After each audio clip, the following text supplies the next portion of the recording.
Salve comunidade tricolor, mais uma derrota, dessa vez para o Juventude em Caxias do Sul, por 1-0, mas não dá para fazer nenhum tipo de análise tática, técnica, de um jogo que não deveria ter acontecido. O pasto do Alfredo Jaconi, ou Jaconi, não sei, não tem a menor condição de receber um jogo de futebol quando está seco. Molhado, então, esquece. Era um lodaçal, um pântano bem digno da CBF, a pantanosa CBF. E não dá para fazer nenhuma análise tática, técnica do Fernando Diniz, da escalação, das substituições. Uma coisa... É um vexame iniciar uma partida, ter uma partida, porque foram jogados 90 minutos, num pântano daquele.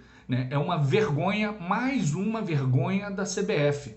E eu já disse no Twitter inúmeras vezes, os clubes precisam tomar vergonha na cara e tirar o futebol de clubes das mãos da CBF. É simples assim. O criar a liga, por legislação, ou sei lá pelo que, precisa da aprovação da maldita.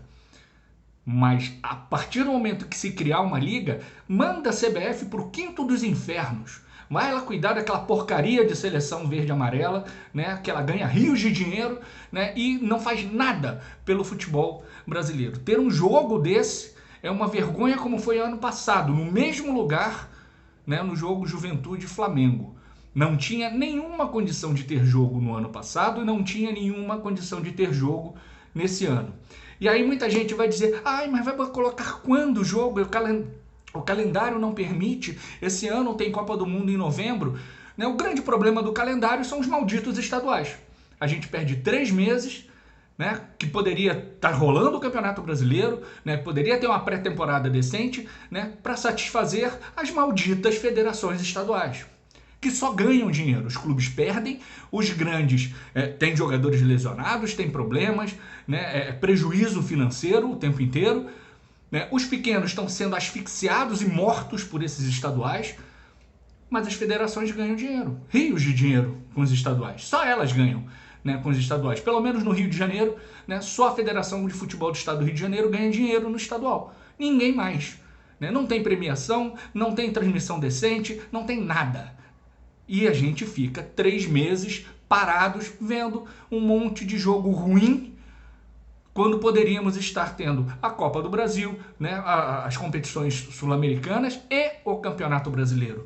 E aí você teria folga no calendário para não realizar esse vexame que foi hoje em Caxias do Sul. E não foi vexame do Juventude, não foi vexame do Fluminense, um vexaminho do Casimiro do apito, um frouxo, que iniciou um jogo que não poderia ter sido iniciado, que parou o jogo inteiro, que amarelou todo mundo, que expulsou o Nonato sem saber por que estava expulsando o Nonato, que deu cartão errado para o Lucas Claro, quando a falta foi do Manuel, e eu nem sei se era para amarelo, mas, enfim, deu o cartão errado, um frouxo. Deu 4 minutos de acréscimo, depois deu mais 2, quando na verdade teve VAR no segundo tempo, teve jogadores caindo, simulando lesão do Juventude, um sem número de substituições, e ele deu 4, depois deu mais 2, porque nesses 4 ele parou para expulsar o Nonato sem saber por que estava expulsando o Nonato. Não sabe, ele não sabe. Ele escolheu um lá aleatoriamente, ouviu alguma coisa, escolheu o Nonato e prejudica muito o Fluminense, porque o Nonato, embora não tenha jogado hoje, é um jogador que é importante sim na composição do elenco, para entrar, para prender a bola, para marcar. Então o senhor Casimiro do apito, eu não sei o nome dele, também não quero saber, não faço questão nenhuma de saber.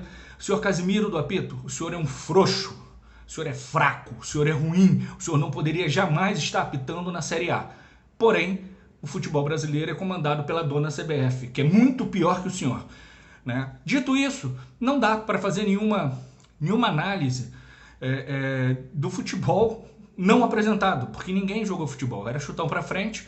O Juventude, como está acostumado a jogar no pântano lá, conseguia, nos chutões, ter mais perigo, e o Fluminense levou muito pouco perigo ao gol do César. A única análise mesmo que dá para fazer é sobre inteligência, porque você tentar conduzir a bola num pântano É uma burrice sem tamanho. E no primeiro tempo, vários jogadores do Fluminense tentaram essa proeza, né? O senhor Samuel Xavier, o senhor Caio Paulista, né? Que não podem, absolutamente não podem ser jogadores do Fluminense.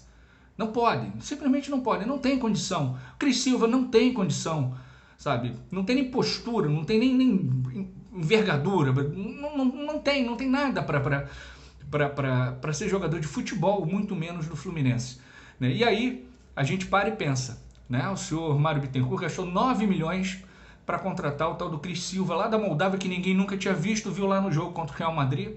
Poderia esperar 6 meses, que acabaria o contrato dele, ele poderia vir de graça, mas o Fluminense foi lá e gastou 9 milhões com o senhor Cris Silva, né? Trouxe esse jogador para o Fluminense. E aí o técnico é obrigado a improvisar o jogador que essa direção pagou 8 milhões por 50% dele.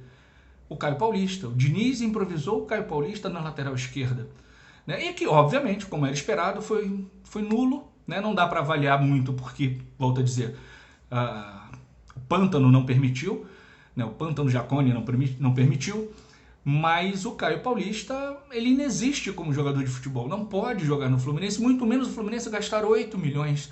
E aí vamos repetir, como sempre, o mesmo mantra.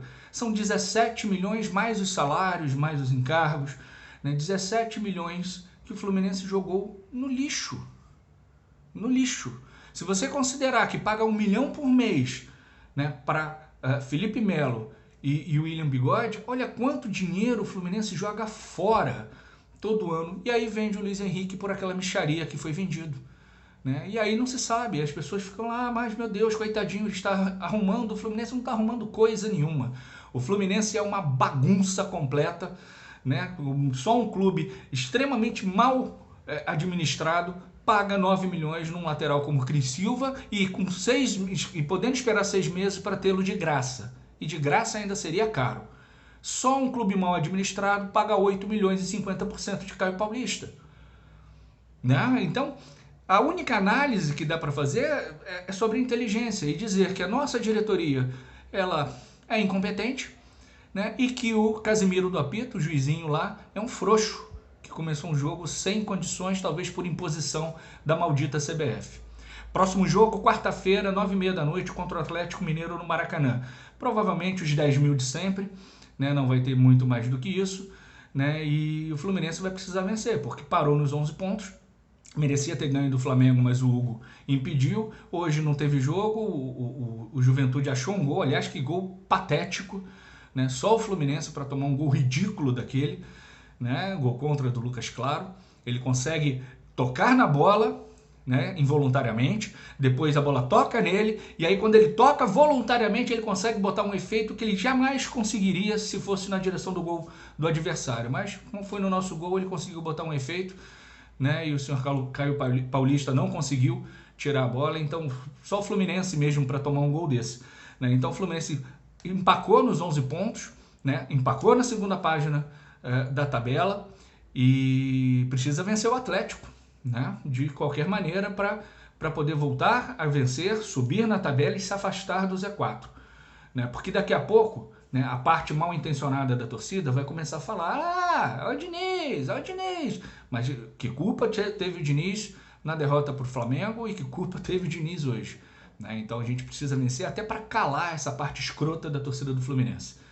Um grande beijo, um grande abraço e, senhor Casimiro do apito, desiste, aposenta o apito, pelo amor de Deus. Um abraço.